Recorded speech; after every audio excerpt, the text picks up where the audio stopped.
Olá, estudantes, tudo bem?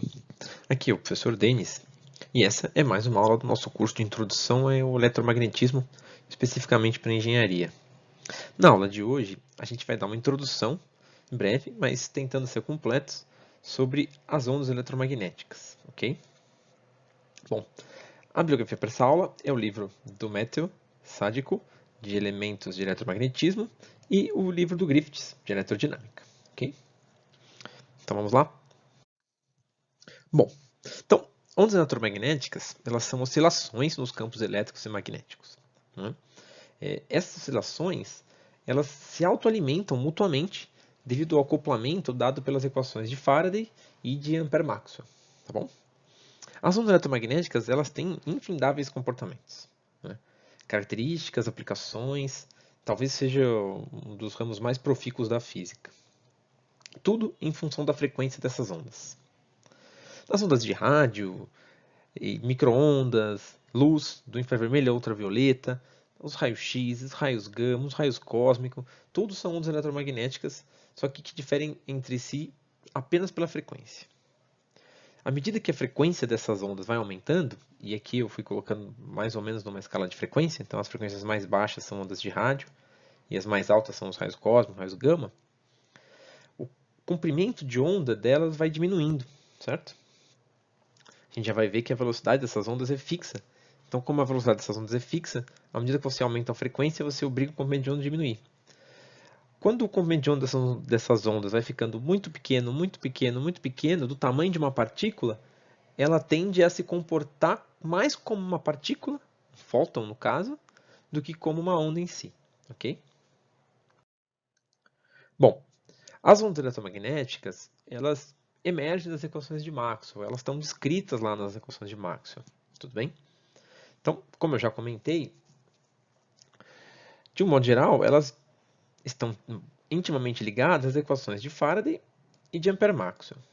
A equação de Faraday é essa aqui, diz que o rotacional do campo elétrico é igual a menos a variação do campo magnético no tempo. E a de Ampère-Maxwell diz que a variação do campo magnético é proporcional, né, à variação do campo elétrico no tempo. No vácuo, né? Note que eu estou fazendo no vácuo. Se não fosse no vácuo, ia ter o termo aqui da corrente elétrica, certo? Ou da densidade de corrente elétrica, que tem a ver com o campo magnético. Mas no vácuo, não tendo corrente, fica um pouquinho mais fácil de enxergar. Não significa que não existem ondas eletromagnéticas em meios. Existe. É claro que existe, ok? Bom, muito bem. Então, note que esse acoplamento significa o quê? Significa que uma variação de campo elétrico no tempo vai gerar um campo magnético, só que com uma certa característica, né? Com uma cara de rotacional. E este campo magnético, ao ser produzido e variando, vai gerar campo elétrico também, né? E esse campo elétrico vai voltar a gerar campo magnético e assim por diante. De modo que é um sistema que se retroalimenta. Okay?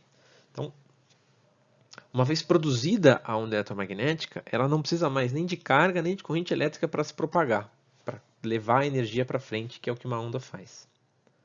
Bom, se a gente quiser fazer uma matemática um pouco mais arrojada, a gente pode aplicar o rotacional dos dois lados de qualquer uma dessas equações, de fato das duas, se você assim quiser. Não é? Mas essa dedução eu não vou colocar aqui, tá bom? A ideia não é fazer deduções avançadas aqui, mas entender o que essas ondas são. Mas se você quiser, aplica mais um rotacional. Você vai fazer o rotacional do rotacional aqui. E aqui o rotacional dessa derivada. Entende? Ao fazer isso, você vai ter que olhar para as outras duas equações de Maxwell, porque o rotacional do rotacional tem uma relação com o divergente. E eu conheço os divergentes. Né? No vácuo, por exemplo, os dois divergentes são zero. O divergente do campo elétrico, porque não tem carga elétrica, e o divergente do campo magnético, porque ele é sempre zero mesmo. Então, ao associar isso tudo, a gente consegue desacoplar essas equações e construir equações que são assim. Como eu disse, eu não vou deduzir elas aqui, porque não é o objetivo. Para perder muito tempo com uma matemática vetorial. Mas essas equações nos dizem então que nós são equações escalares, né? Elas nos dizem que a segunda derivada espacial, né? Ou laplaciano, se você preferir, do campo elétrico, é igual à segunda derivada temporal do campo elétrico, ok? E isso também vale para o campo magnético. E a constante que relaciona as duas é essa, μ0 ε0, no vácuo, tá bom? Olha, a gente tem uma aula aqui, né, no canal na playlist de tópicos de física, só sobre ondulatória, introdução ondulatória. Lá eu explico a equação de onda, mas ela está aqui, ó. A equação de onda diz que qualquer fenômeno físico que respeite essa equação é uma onda. Note como elas são iguais. Então, é possível, a partir das 4 equações de Maxwell, chegar na equação de onda, tanto para o campo elétrico, tanto para o campo magnético. Tudo bem? Uma outra coisa interessante é que, se a gente comparar as duas, a gente vai tirar a velocidade de propagação dessa onda por aqui. Não é? Então, a velocidade de propagação ela vai estar ligada ao μ0 ε0, no vácuo. Não é? Tanto essa equação quanto essa tem a forma da equação de onda. Certo? Portanto, o campo elétrico e o magnético podem ser funções de onda. E a velocidade, 1 sobre a velocidade de propagação ao quadrado, é igual a μ0 ε0. Certo? Portanto, a velocidade de propagação dessa onda é igual a 1 sobre a raiz quadrada de μ0 ε0. Bom, se é no vácuo eu conheço essas constantes, né? Então eu posso fazer essa conta rapidamente. Eu conheço o ε0 no sistema internacional e o μ0 no sistema internacional. Se eu substituir os dois, eu vou chegar a 3 vezes 10 à oitava ou 300 mil km por segundo, que é a famosa velocidade da luz no vácuo, certo? Então, de fato, as ondas eletromagnéticas representam a luz, mas não é só a luz que tem a velocidade da luz no vácuo. Qualquer onda eletromagnética tem essa velocidade no vácuo, independente se é uma onda de rádio, se é um raio gama, um raio X e assim por diante, ok? Interessante, né? Bom, quando a gente muda de meio, quando a luz ou qualquer onda eletromagnética sai de um meio e vai para outro, a sua velocidade muda. Porque a velocidade da luz, então, que a gente vai chamar de luz aqui, mas de qualquer onda eletromagnética, ela deve ser calculada no meio como 1 sobre raiz de μ epsilon, certo? Lembram, né? O μ é o μ relativo vezes o μ0 e o epsilon é o e relativo vezes o epsilon zero. E eles são sempre maiores, né? O μ é sempre maior que o μ0 e o epsilon é sempre maior que o epsilon zero. De modo que a velocidade da luz em qualquer meio é sempre menor do que a velocidade da luz no vácuo. Então a gente continua com aquilo que a gente conhece, que a velocidade da luz é a maior velocidade possível. Não é? Bom, elas dependem do meio. Então, por exemplo, quando uma onda eletromagnética se propaga no ar e ele encontra uma parede, ao encontrar essa parede, ela tem que mudar de velocidade para poder penetrar nessa parede. Essa mudança de velocidade obrigatória está por trás de dois fenômenos muito importantes que regem as ondas eletromagnéticas: a refração e a reflexão. A refração ela é muito conhecida porque ela é tratada pela lei de Snell-Descartes, né? Que é aquela que diz que n seno de θ1 é igual a n seno de θ2. O n nada mais é do que o c vezes a velocidade da luz. Né? Então aqui eu estou colocando dessa forma. O c é a velocidade da luz no vácuo. Então a velocidade do vácuo dividido pela velocidade da luz no meio, seno θ1 é igual à velocidade da luz no vácuo dividido pela velocidade da luz no segundo meio, seno θ2. E isso vai dar a relação de como esses ângulos vão se comportar. Até é importante porque se você for alterando esse θ1, você consegue chegar num ponto de reflexão total, em que nenhuma onda penetra e tudo é refletido. Okay? Este, por exemplo, é um princípio utilizado para poder fazer uma fibra ótica. Certo? Então, a gente está muito acostumado a ver isso em ensino médio, né?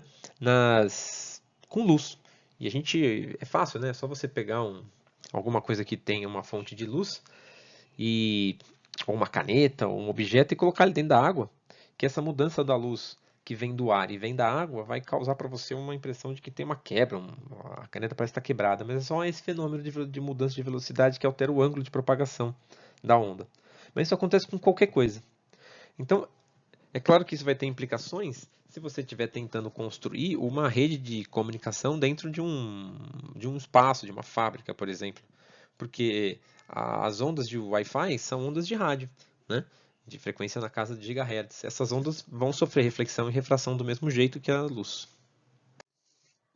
Bom, essa riqueza toda de comportamentos das ondas eletromagnéticas com a frequência tem reflexo na parte tecnológica. Então, quando a gente está tentando produzir ondas eletromagnéticas de forma controlada, a forma de produzir essas ondas depende totalmente da faixa de frequência. Então, por exemplo, né, ondas de rádio, elas são produzidas por sinais elétricos que são injetados em antenas. Antenas, do ponto de vista mais simplório possível, é um pedaço de fio com uma ponta aberta, né? De modo que a carga se acumula e se desacumula nesse terminal de fio. Mas é claro que isso pode ser muito mais sofisticado, mas a princípio uma antena é algo do tipo, né? As microondas, por outro lado, já são produzidas por dispositivos chamados de válvulas. Então tem válvulas magnetron, válvulas Klystron, que produzem essas ondas de uma forma diferente. Você não consegue produzir microondas de forma simples usando uma antena. Já a luz é impossível, você não consegue produzir luz com uma antena, porque a faixa de frequência é muito elevada, né? Mesmo luz infravermelho. Aí você precisa de uma lâmpada que produz luz a partir do efeito térmico, né? De radiação térmica, ou um LED, que tem a ver com o decaimento dos elétrons nas camadas do semicondutor, ou qualquer irradiação térmica, né? Como uma chama, por exemplo, ou um metal quente, vai produzir luz na faixa do visível.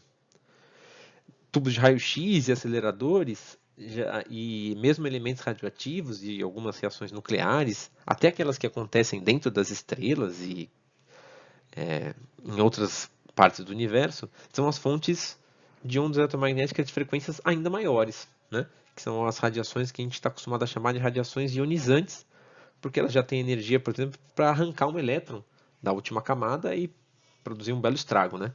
Elas já podem matar um ser vivo ou produzir uma doença como um câncer.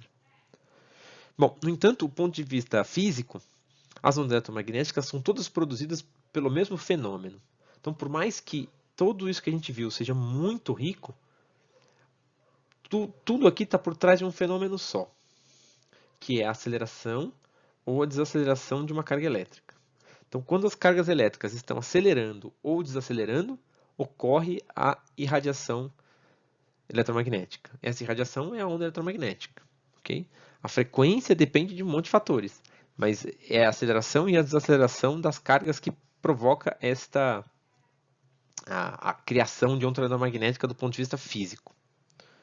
Muito brevemente falando, uma carga elétrica, quando ela é acelerada ou desacelerada, isso vai gerar uma certa perturbação no campo elétrico. Não é? Então, a carga elétrica produz campo elétrico. Então, quando ela é acelerada, o campo elétrico dessa carga varia.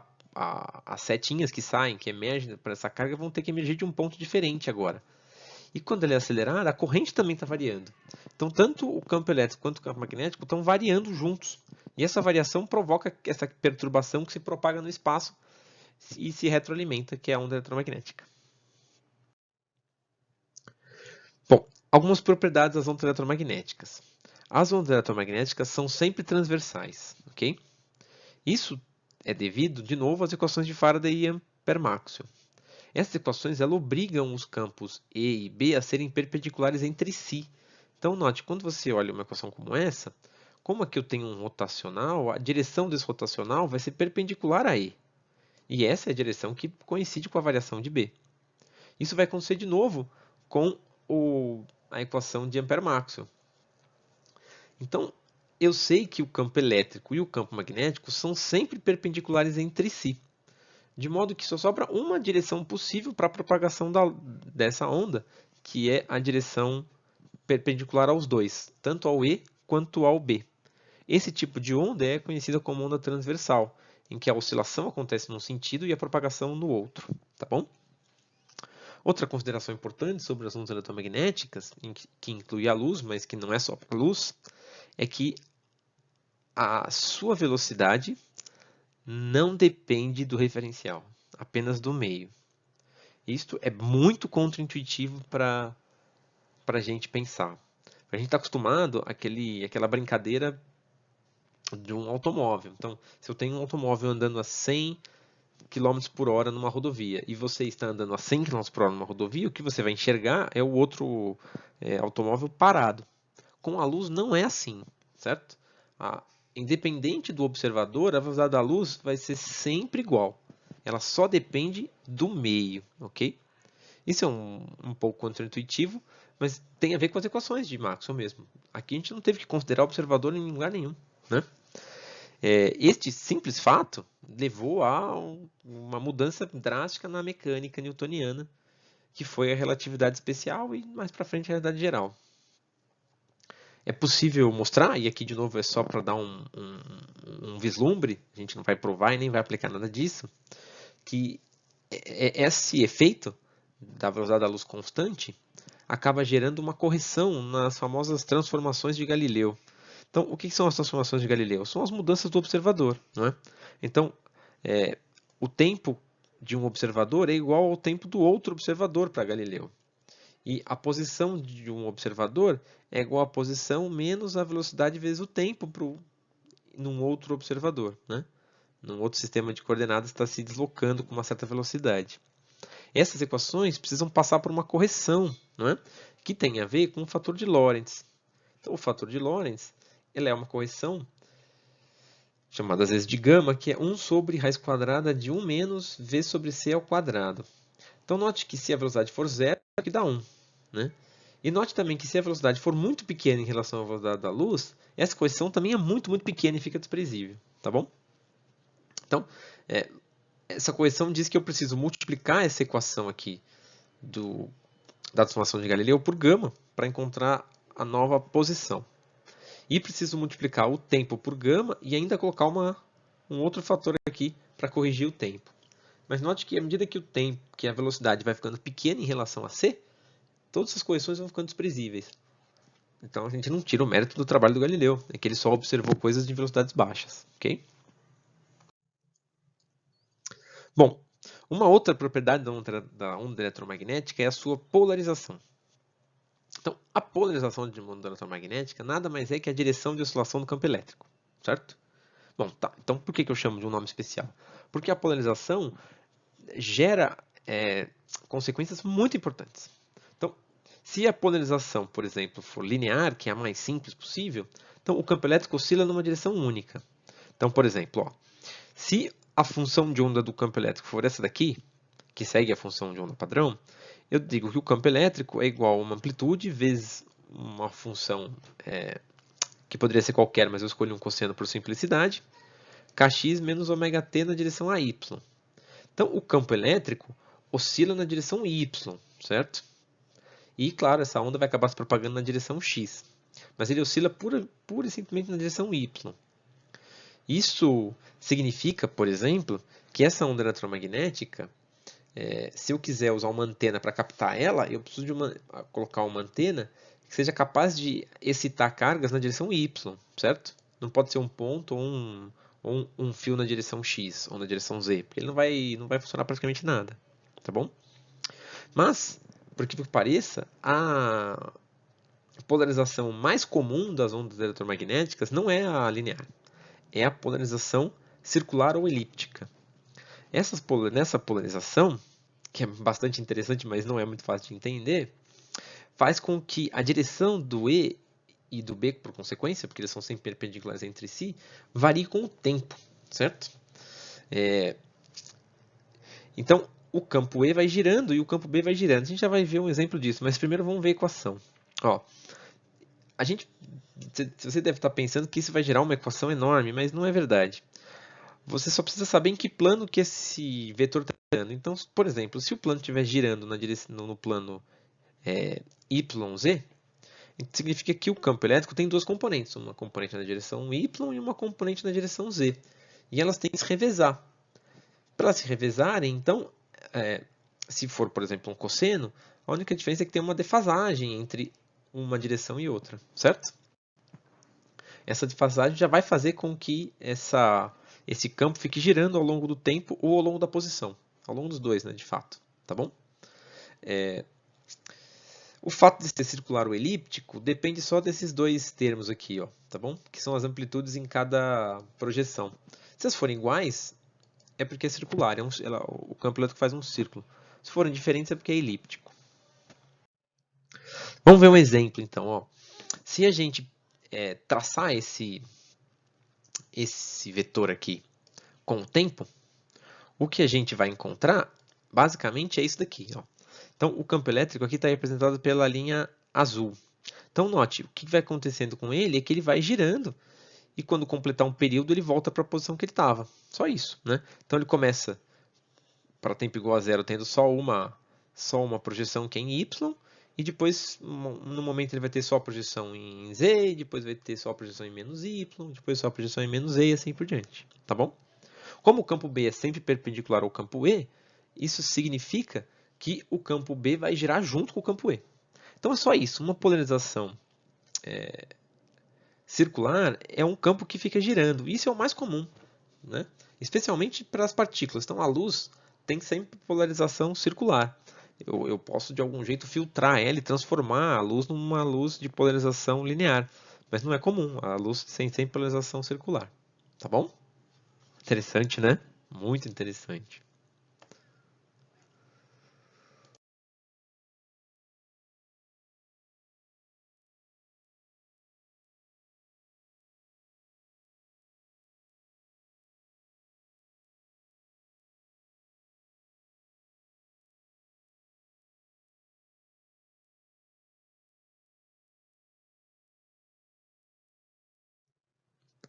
Bom, a gente já viu bastante sobre ondas, então vamos ver como é que a gente faz alguns pequenos cálculos olhando para a função de onda, tá bom? Então, nosso primeiro exemplo vai ser o seguinte, ó. Dado uma onda eletromagnética que se propaga no vácuo, e sabendo que o seu campo elétrico é dado pela seguinte função de onda, que é essa daqui, vamos calcular a frequência, o comprimento de onda, a velocidade dessa onda e determinar se a direção que ela se propaga, em que direção oscila o E, em que direção oscila o B e em que direção ela se propaga, ok? A gente já faz ideia que se for uma onda eletromagnética, a velocidade tem que ser igual a velocidade da luz no vácuo, porque está no vácuo. Então vamos ver se isso que a gente encontrar bate, ok? Muito bem. Bom, então o que a gente tem que fazer é lembrar da função de onda padrão. Então a função de onda padrão é essa daqui, ó.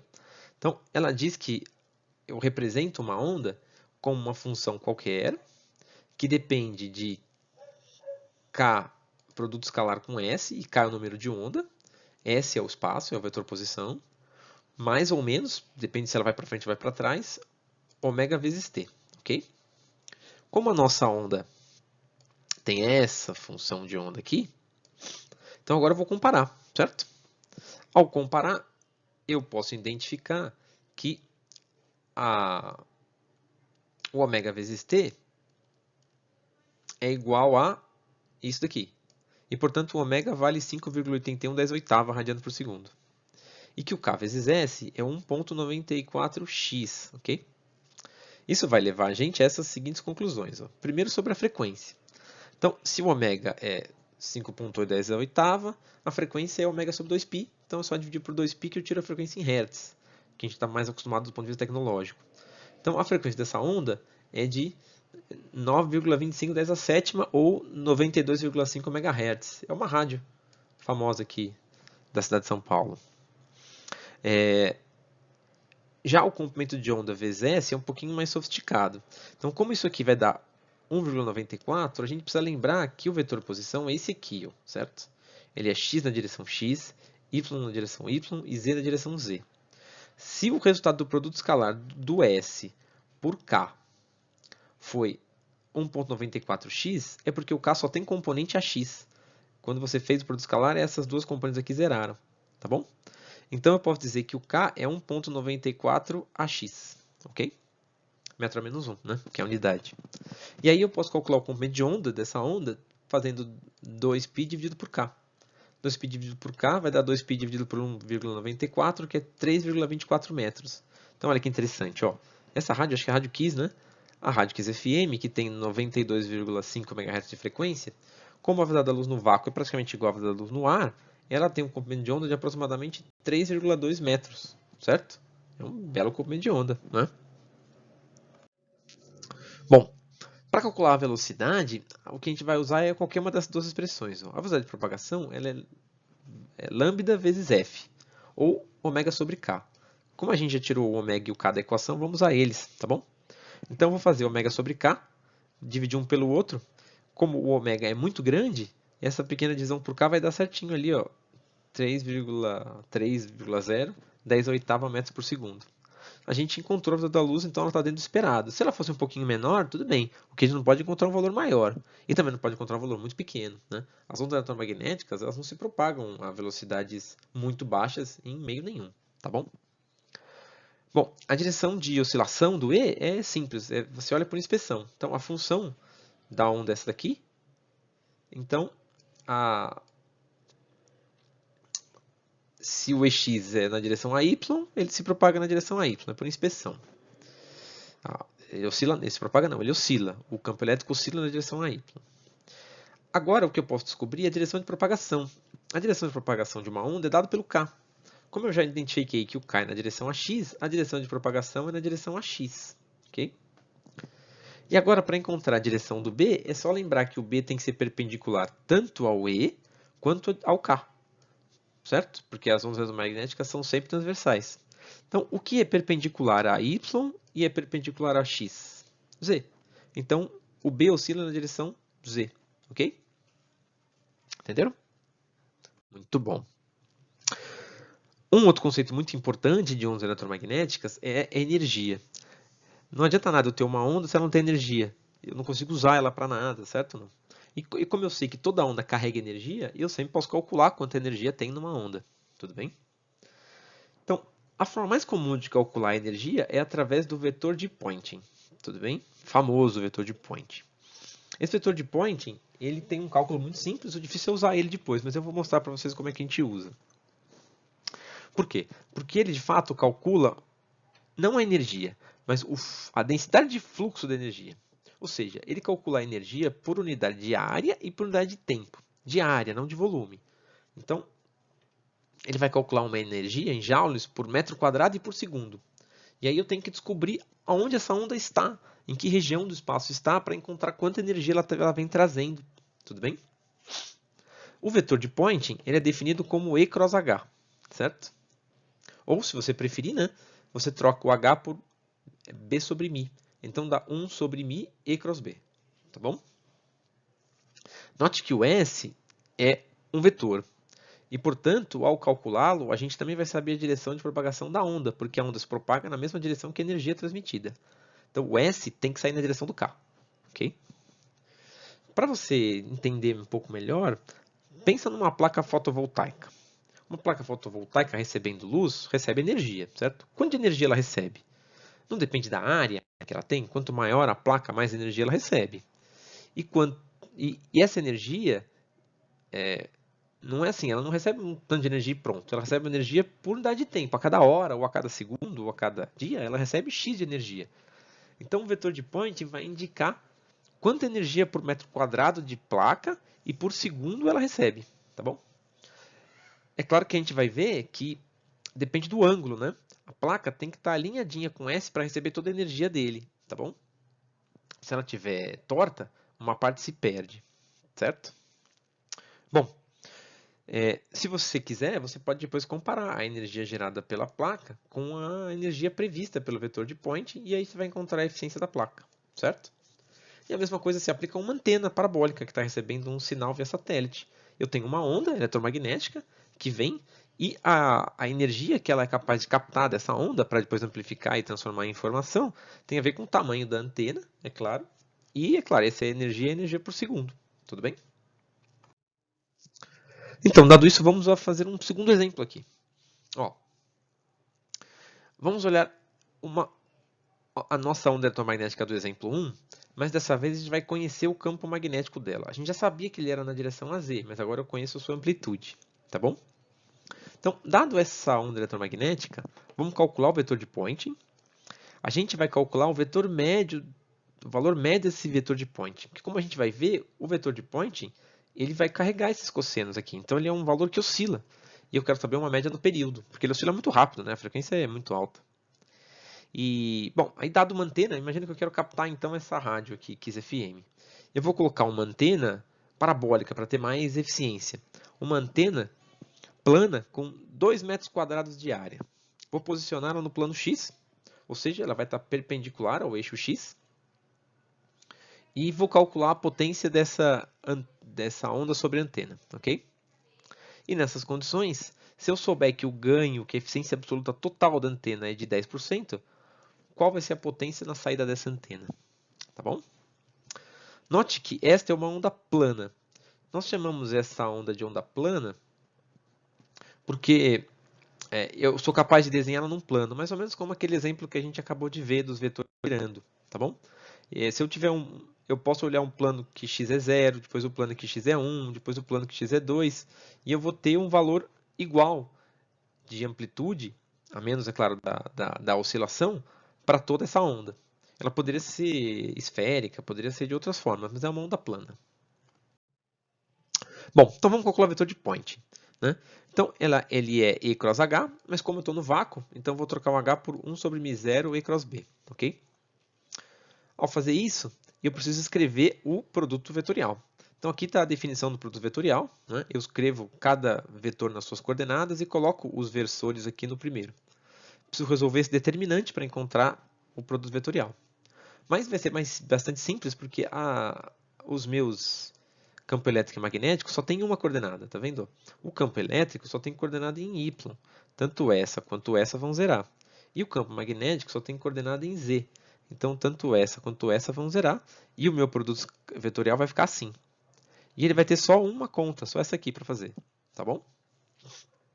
Então, o S vai dar na direção AX. Então, ufa, que bom, porque bateu com o que a gente sabia sobre o K. E aí eu tenho que fazer o produto de EY por BZ. Ok? Esse produto vai dar 30 vezes 0,1, que dá 3. E vai dar, note que esse cosseno é igual. Então vai dar essa função, cosseno de 1,94t ao quadrado, na direção AX. Ok? Como aqui está em microtesla, eu carreguei o micro para dentro da unidade. Joule por metro quadrado segundo em micro. Tudo bem? Na direção AX. Então o vetor de Poynting está calculado, é aquele ali. Agora, o problema é que eu não consigo fazer um cálculo de energia direitinho com ele, porque ele fica oscilando, né? Tem um cosseno quadrado aqui, isso vai dar uma função com essa cara assim, ó. Certo? Então, o que eu vou fazer? Vou calcular o valor médio sobre um período. Calcular o valor médio é uma integral, porque essa é uma função contínua. Então, o valor médio é 1 sobre o período, a integral de 0 a t do vetor de Point. Tá bom? A princípio, eu teria que resolver esta integral aqui. Ok? No entanto, a integral de cosseno quadrado é uma integral muito conhecida, é muito famosa. A gente usa ela, de modo geral, para calcular valor eficaz, né? Mas também para calcular o Ultimate Screen, né? Então, esta integral, eu já vou usá-la como um valor pronto. A integral de 0 até um certo valor t de cosseno quadrado de ômega t é igual a t sobre 2. Ok? Ela é muito usada em eletrônica, mas se você não lembra desse resultado, você pode deduzir se você quiser. Eu tenho certeza que você é capaz de fazer isso com o seu conhecimento de cálculo, mas você pode usar uma ferramenta computacional também. A minha sugestão é, entra lá no Wolfram Alpha, então digita isso na sua URL em qualquer navegador, e como comando coloca isso aqui, ó, tá bom? Isso é basicamente essa integral, só que eu explodi o ômega em 2π sobre t, ok? Então, ao fazer isso, de 0 a t, a resposta que ele vai dar é exatamente aquela que eu passei para vocês, ok? Então, vamos usar esse resultado para calcular o valor médio do vetor de Point. Né? Então, ok, eu preciso calcular e sei que essa integral toda, enorme, cheia de coisa, com esse monte de coisa aqui dentro, vai dar t sobre 2. Ainda bem, né? Tá bom? Como tem 1 sobre t aqui, vai dar 1 sobre t vezes t sobre 2. E então, esse valor médio vai dar basicamente metade da amplitude. Ok? Então, o que eu tinha antes era 3 sobre μ0 em micro. Então, agora eu vou ter 3 sobre μ0 dividido por 2 em micro. Mas agora eu já vou acertar essas unidades, porque eu vou fazer 3 vezes 10 a menos 6 dividido por 2 vezes 4π vezes 10 a menos 7, ok? Então, já tirei o micro para fora aqui, ó. Porque eu sei que o μ0 também é muito pequeno, eu vou ficar com micro e μ0, não faz muito sentido, tá bom? Faça essa conta com calma e vocês devem chegar em 1,19. Então, a média do vetor de Poynting é 1,19 Joule por segundo por metro quadrado. Joule por segundo é watt, então se você preferir, 1,19 watt por metro quadrado. Essa é a energia que essa onda está carregando, ok? É a energia que ela leva na direção x, certo? Aí agora com o valor médio, eu consigo calcular quanta energia está incidindo sobre uma antena. É fácil, certo? Se eu tenho isso aqui por metro quadrado, eu multiplico pela área, não é? E vou encontrar quanta energia por segundo, ou a potência que ela está carregando, que ela está despejando sobre essa antena. Então, é 1,9 vezes 2 vai dar 2,38 watts. Olha que bonitinho, certo? Interessante, né? A gente partiu de equações muito mais sofisticadas e chegou num número aqui, bacana, né? E se o ganho dessa antena for de 10%, isso não é uma coisa simples de determinar, tá bom? Esse ganho, ele vai chegar em 0,238 watts, ok? Então, para encerrar, eu queria só fazer um pequeno comentário sobre antenas, né? É claro que eu poderia fazer comentários sobre os outros receptores de ondas eletromagnéticas das outras faixas, mas as telecomunicações são algo muito importante para a gente na engenharia. Então, na faixa de frequência das ondas de rádio, o emissor e o receptor das ondas são antenas. O estudo de antenas é uma área inteira da engenharia, certo? Vocês vão encontrar livros e cursos sobre antenas. Mas, de certo modo, as antenas se comportam como espelhos. Então, se você estiver muito na dúvida, pensa na antena como algum tipo de espelho. Ela é sempre capaz de concentrar ou refletir uma onda, dependendo do que ela faz, tá bom? A gente, tecnologicamente falando, a gente não vai necessariamente projetar uma antena, mas vai escolher uma. Então, quando você pega o datasheet de uma antena que está sendo produzida, o que ele vai entregar para você, né? Então, nesse caso, por exemplo, eu peguei de exemplo uma antena de Wi-Fi simples. Ele vai entregar um gráfico assim, ó, que é o ganho da antena em função do ângulo, tudo bem? Para dois tipos de polarização, a polarização vertical e horizontal, ok? Então, note que para a posição vertical, o ganho é constante, não depende do ângulo. Ó, é esse círculo aqui bonitinho, tá bom? Então, para qualquer ângulo, ele tem um certo ganho ali, que vale alguma coisa como -5. Essa unidade é dada sempre em dBi. O que é dBi? dBi é o ganho da antena em decibéis, ou seja, em escala log, da razão entre uma antena comum e uma antena isotrópica, por isso que vem esse I. Uma antena isotrópica é aquela que recebe em qualquer direção, que é que o seu escopo é uma esferinha que se aproxima da antena. Nenhuma antena é puramente isotrópica, mas ela é uma antena fácil de calcular, então a gente usa ela como referência, tá bom? Mas isso, eu não tenho intenção aqui que vocês entendam como uma antena funciona, mas só tenho uma ideia de que a sua capacidade de recepção vem de uma coisa chamada ganho. Então a antena pode ter muito ganho numa direção e pouco ganho numa outra. Pode ter muito ganho numa polarização e pouco ganho numa outra. Nesse caso, essa antena é uma linha reta aqui, ó. Então o ganho dela nessa outra polarização, na posição horizontal, é baixíssimo. Veja como ele cai abruptamente em escala dB. Está em -20, -30 dB, tá bom? Além de ser uma bela confusão o gráfico de ganho dela, tá bom? Bom, então feito isso, eu gostaria de deixar um exercício, ok? Nesse exercício eu estou dando uma outra onda plana, eletromagnética, e estou pedindo tudo, para você identificar a frequência, o comprimento de onda, a velocidade, verificar se bate com o esperado, verificar qual é a direção de oscilação do campo elétrico, do campo magnético, calcular o vetor de Poynting, calcular a direção de propagação dessa onda e encontrar o valor médio do vetor de Poynting. Só não estou pedindo para aplicar numa antena ou numa placa, ok?